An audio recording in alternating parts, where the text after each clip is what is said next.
नमस्कार दोस्तों, आप सभी का स्वागत है आपके अपने YouTube चैनल वैकेंसी गुरु में। दोस्तों, आज की आंसर की आपके लिए जारी कर दी गई है वैकेंसी गुरु YouTube चैनल द्वारा। और दोस्तों, जैसा कि आपको मालूम है कि कितने सारे प्रश्न वैकेंसी गुरु YouTube चैनल से मिले हैं, आप सभी को मालूम है इस बात का। पहला ही प्रश्न हम देख लेते हैं जो कि सेम टू सेम मिला है। दोस्तों, पूरा आपके जो है कंप्लीट प्रश्नों में से आपको मिलाना है कि कितने प्रश्न सही है, और साथ ही साथ 14 अगर सही हो गए तो आप पास हो जाएंगे। और मैं ऐसे मानता हूँ कि आप सभी पास हैं, आपके सबके 14 से ज़्यादा बहुत अच्छे प्रश्न सही हुए होंगे। तो दोस्तों, वीडियो को पूरा देखें और अपने क्वेश्चंस को मिलाएं, 100% सटीक आंसर किए हैं, और कमेंट करके जरूर बताएं कि कितने प्रश्न आपके सही हुए। ठीक है, साथ में ये भी बताना कि मिले या नहीं मिले। ठीक है, मोबाइल ऐप के संदर्भ में ईपीडीएस का पूरा नाम। दोस्तों, मैंने आप लोगों को ईपीडीएस के बारे में बहुत बार बताया था कि ईपीडीएस का पूरा नाम, और मॉर्निंग की लाइव क्लास में भी ये मैंने बताया था, ईपीडीएस का पूरा नाम इलेक्ट्रॉनिक पब्लिक डिस्ट्रीब्यूशन सिस्टम होता है। इलेक्ट्रॉनिक पब्लिक डिस्ट्रीब्यूशन सिस्टम, सार्वजनिक वितरण प्रणाली। अगला चलते हैं अपन क्वेश्चन नंबर 2 पर। UIDAI का पूरा नाम भी आज ही की लाइव क्लास में बताया था। UIDAI का पूरा नाम दोस्तों होता है unique identification authority of India. Unique identification authority of India. तो अगर आपको हिंदी में समझ में नहीं आया तो आप जाके उधर इंग्लिश में मिला सकते हैं, भारतीय विशिष्ट पहचान प्राधिकरण। अगला क्वेश्चन है 3 नंबर। जब आप MS एक्सेल में एक फॉर्मूला कॉपी करते हैं तो फॉर्मूला क्या होता है? तो दोस्तों, ऑप्शंस हैं, एक्सेल फॉर्मूला की मूल प्रति को मिटा देता है, नहीं। एक्सेल न्यूली कॉपीड फॉर्मूला की सेल रेफरेंस संपादन करता है, एडिट करता है। तीसरा है एब्सोल्यूट सेल रेफरेंस का समायोजित करता है। और चौथा, MS एक्सेल में रिलेटिव सेल रेफरेंस समायोजित नहीं करता। तो इसका ऑप्शन रहेगा बी।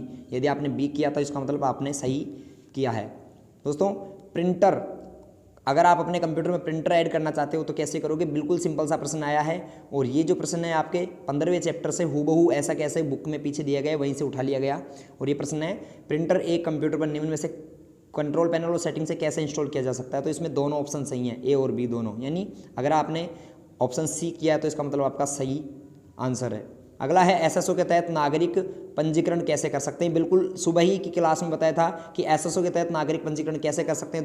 दोस्तों मैंने बताया था, आधार से कर सकते हैं, फेसबुक से कर सकते हैं, जीमेल ID से कर सकते हैं, भामाशाह से कर सकते हैं, जनाधार। ठीक है, तो यहाँ पर सही रहेगा ए और बी दोनों। ठीक है, किसी से भी कर सकते हैं, तो आंसर रहेगा ऑप्शन सी।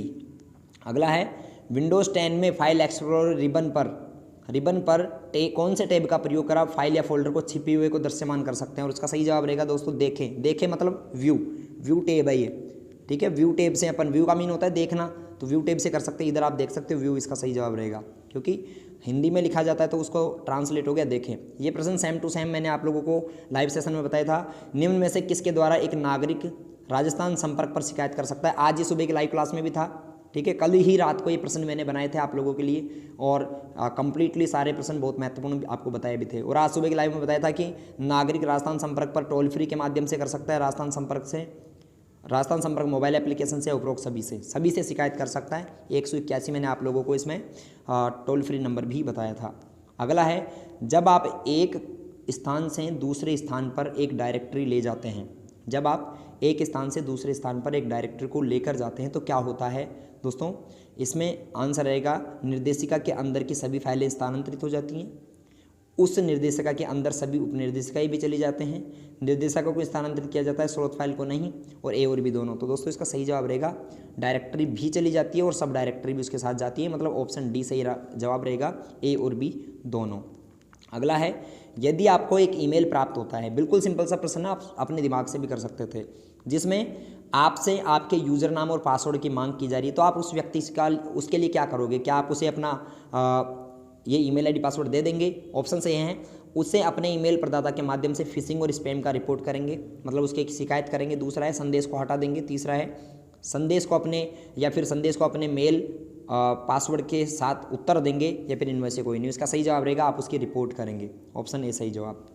अगला है, किस टैब से आप पिक्चर, टेक्स्ट बॉक्स, चार्ट आदि बना सकते हैं? मैंने आपको कल भी लाइव क्लास में बताया था कि इंसर्ट टैब में picture, text box, chart, shapes, smart art, graphics सब चीज़ें होती हैं, तो इंसर्ट इसका सही जवाब रहेगा, ऑप्शन सी। जिन्होंने किया है उनका सही जवाब है।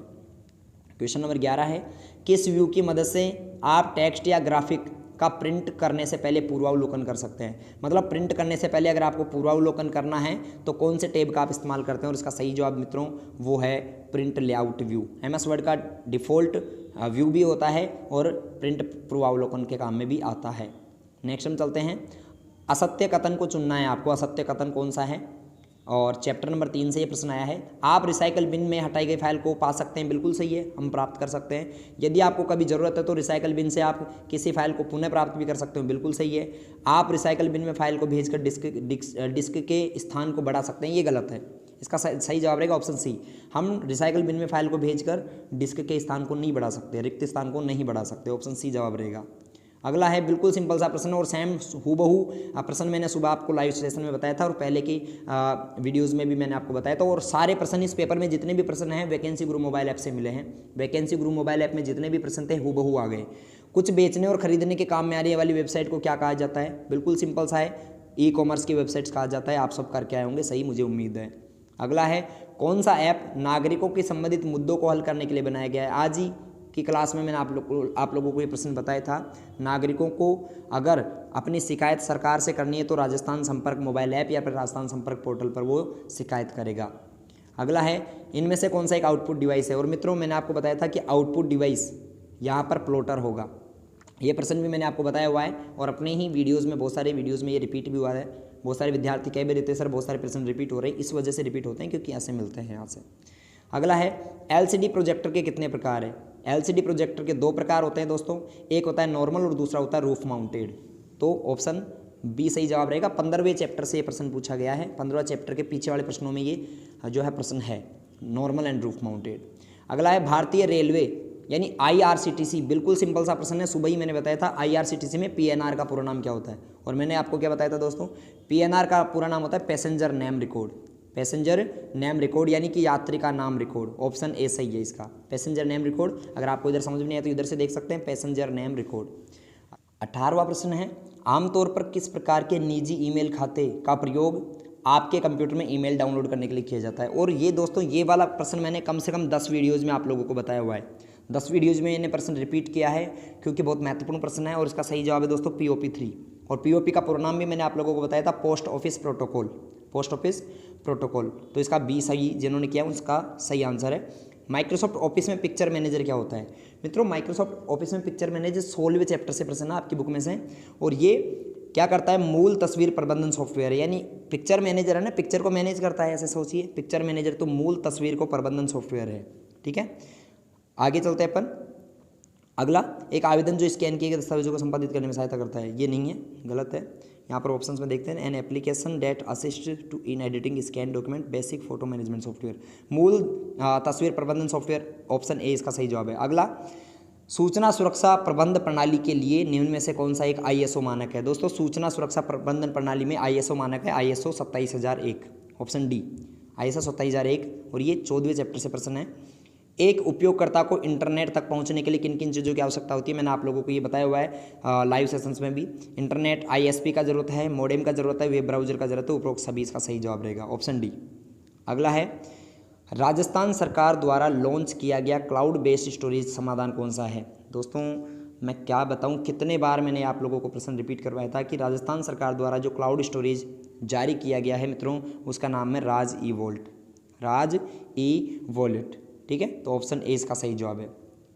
अगला है, और हूबहू प्रश्न और ऑप्शंस भी मिल रहे हैं, देखना। ये प्रश्न मैंने आप लोगों को बताया था सिंगल साइन ऑन का SSO का उद्देश्य क्या है, और मैंने सेम ऑप्शंस भी बताए थे आप लोगों को। सहायता डेस्क लागत को कम करना, ग्राहक की संतुष्टि को बेहतर करना, उत्पादकता को बढ़ाना और उपरोक्त सभी। और ये प्रश्न कल की लाइव में और परसों की लाइव में दोनों में ये प्रश्न था, आप उठाकर देख लेना।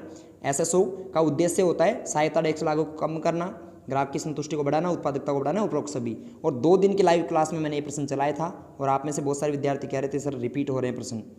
ठीक है, इस वजह से रिपीट होते हैं क्योंकि मिलते हैं। ये प्रश्न भी सेम है। आपके कंप्यूटर में कॉन्फ़िगरेशन से क्या मतलब होता है? कंप्यूटर कॉन्फ़िगरेशन से तात्पर्य होता है कि उसमें कौन सा CPU है, उसमें रैम यानी मेमोरी की क्षमता क्या है, उसमें हार्ड डिस्क कितने, और उपरोक्त सभी जवाब रहेगा। तो जिन्होंने उपरोक्त सभी किया है उन सभी का सही जवाब है। चैप्टर नंबर 3 में से प्रश्न आया है। प्रिंट करने के लिए एक दस्तावेज कैसा दिखेगा? यानी आप प्रिंट निकालना चाहते हैं तो एक डॉक्यूमेंट कैसा दिखेगा, यह जानने के लिए आप कौन सी कमांड का प्रयोग करते हैं? मित्रों आप प्रिंट प्रीव्यू ऑप्शन का प्रयोग करते हैं। प्रिंट पूर्वावलोकन यहाँ पर रहेगा इसका जवाब। अगर आपने ऑप्शन सी किया है प्रिंट पूर्वावलोकन तो सही जवाब है प्रिंट प्रीव्यू करेंगे। अगला है, और बिल्कुल सिंपल सा प्रश्न है, मैंने आप लोगों को कई बार रिपीट किया है, ये PMJDY से जुड़ा प्रश्न है और लाइव सेशन से मिला है। इसके अलावा अपने जो वीडियोज़ में भी ये प्रश्न है और अपनी वैकेंसी ग्रुप मोबाइल ऐप में भी ये प्रश्न है। निम्न में से पीएमजेडीवाई का लाभ कौन सा है, और आपको बताना चाहूँगा पीएमजेडीवाई का लाभ ये भी है, दूसरा भी है, तीसरा भी है, चौथा भी है, मतलब उपरोक्त सभी इसका सही जवाब रहेगा। अगला है एक मजबूत पासवर्ड क्या होता है। कितने बार मैंने आप लोगों को बताया हुआ है कि एक मजबूत पासवर्ड में कम से कम एक अपर केस और एक लोअर केस होना चाहिए, ठीक है, और किससे कोई ना कोई उसमें क्या होना चाहिए, स्पेशल नंबर होना चाहिए, सब चीज़ें उसमें होनी चाहिए। यानी कि नाम जिसमें कम से कम 7 वर्ण हो, अक्षरों संख्याओं वर्णों का संयोजन हो, वो क्या कहलाता है, वो कहलाता है एक मजबूत पासवर्ड। टास्क बार का वह छोटा भाग जिसमें बैकग्राउंड में चलने वाले एप्लीकेशंस, आइकन्स आदि और डे टू टाइम को दिखाया जाता है। ये प्रश्न मैंने आप लोगों को बहुत बार समझाया था, और एक वीडियो में लास्ट टाइम जो वीडियो अपलोड किया था उसमें बताया था कि एक टास्क बार जो होता है उसके राइट साइड में यहाँ पर एक जगह होती है जिसमें डे टू टाइम होता है, ठीक है। इस जगह को सिस्टम ट्रे कहा जाता है। क्या कहा जाता है, सिस्टम ट्रे, ठीक है। तो आप लोग सही करके आए होंगे, मुझे उम्मीद है इसकी। अगला प्रश्न है निम्न में से कौन सा एक open source mobile operating system है। कौन सा एक open source mobile operating system है। सेम प्रश्न आया है और सेम ऑप्शंस हैं, विंडोज़, आईओएस, एंड्रॉयड और उपरोक्त सभी। और इसका सही जवाब है मित्रों एंड्रॉयड, क्योंकि एंड्रॉयड में आप अपने हिसाब से मोबाइल एप्लीकेशंस डाउनलोड कर सकते हैं, हटा सकते हैं, ठीक है। तो ये प्रश्न मैंने आपको समझाया भी था, एंड्रॉयड सही जवाब आपने किया होगा। अगला है दस्तावेज में हेडर फुटर डालने का मूल उद्देश्य क्या है। मैंने आपको हर वीडियो में लगभग ये प्रश्न बताया है हेडर और फुटर का। हेडर और फुटर का यूज होता है अगर आप किसी भी डॉक्यूमेंट में किसी भी शब्द को पेज के ऊपर और पेज के नीचे कुछ लिखना चाहते हो या फिर कुछ चिन्ह लगाना चाहते हो तो आप हेडर फुटर का यूज करोगे। और इसका सही जवाब है पृष्ठ के प्रारंभ और समापन को चिन्हित करने के लिए, यानी शुरुआत और अंत में अगर कुछ आप लगाना चाहते हो, कोई टेक्स्ट लिखना चाहते हो तो आप क्या कर सकते हो, आप इसका यूज कर सकते हो, ठीक है। आगे हम चलते हैं। अगर इसमें एक ऑप्शन दिया है मुद्रित होने पर पृष्ठ हेडर और फुटर दस्तावेज पर दिखाई देने के लिए, ये इसमें ऑप्शन जो है यहाँ पर बी रहेगा, क्योंकि आप बुक में देखोगे 11वें चैप्टर में, ये 11वीं जो चैप्टर के लास्ट क्वेश्चंस में से प्रश्न आया है और ऑप्शन बी इसका सही जवाब है। निम्न में से भामाशाह योजना के संबंध में कौन सा कथन सही है।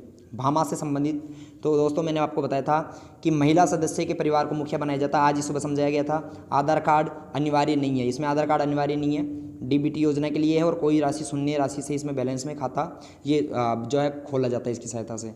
तो अब इसका प्रश्न क्या है ये देखिए कि भामाशाह के संबंध में कौन सा कथन सत्य नहीं है, तो इसमें रहेगा आधार कार्ड अनिवार्य, ऑप्शन बी सही जवाब रहेगा। अगला है ईपीडीएस प्रणाली के संदर्भ में एफपीएस का पूरा नाम क्या होता है। आज सुबह की क्लास में बताया था एफपीएस का पूरा नाम, ईपीडीएस में एफपीएस का पूरा नाम होता है fair price shop. Fair price shop यानी कि उचित मूल्य की दुकान, हिंदी में कहते हैं अपन इसे, उचित मूल्य की दुकान, फेयर प्राइस शॉप, और एफपीएस का ये पूरा नाम होता है। अगला है एमएस एक्सेल 2010 का उपयोग कर कौन से प्रकार के चार्ट बनाए जा सकते हैं। मित्रों एमएस एक्सेल में मैंने चार्ट के बारे में बताया था कि हम इसमें जो है बार चार्ट, लाइन चार्ट और पाई चार्ट, यानी ये सभी प्रकार के चार्ट बना सकते हैं। बार, लाइन और पाई तीनों प्रकार के चार्ट बना सकते हैं, तो ऑप्शन सी इसका सही जवाब रहेगा। अगला है रैम से अधिकाधिक प्रयोग में ली जाने वाली जो जानकारी होती है वो कहाँ पर सेव होती है। और बिल्कुल सिंपल सा प्रश्न है, मैंने आप लोगों को कई बार ये रिपीट कराया हुआ है कि रैम द्वारा जो बार बार प्रयोग में ले जाने वाला डेटा होता है दोस्तों वो कैश मेमोरी में सेव होता है। कहाँ पर सेव होता है, कैश मेमोरी में, यानी ऑप्शन ए इसका सही जवाब है। जिन्होंने ऑप्शन ए किया उनका सही आंसर है। और आई थिंक मैं मानता हूँ दोस्तों आप सभी सही करके आए होंगे, क्योंकि बहुत बेहतर रूप से आपकी तैयारी इन प्रश्नों की हो चुकी थी। अगला है क्रेडिट कार्ड की एक विशेषता क्या है, और मैंने आप लोगों को बहुत बार बताया था क्रेडिट कार्ड बैंकों द्वारा छोटे प्लास्टिक कार्ड जारी करना है, भुगतान का एक इलेक्ट्रॉनिक प्लेटफॉर्म है, पहले खरीदे बाद में भुगतान करें और खरीदें और भुगतान के साथ एक साथ करें।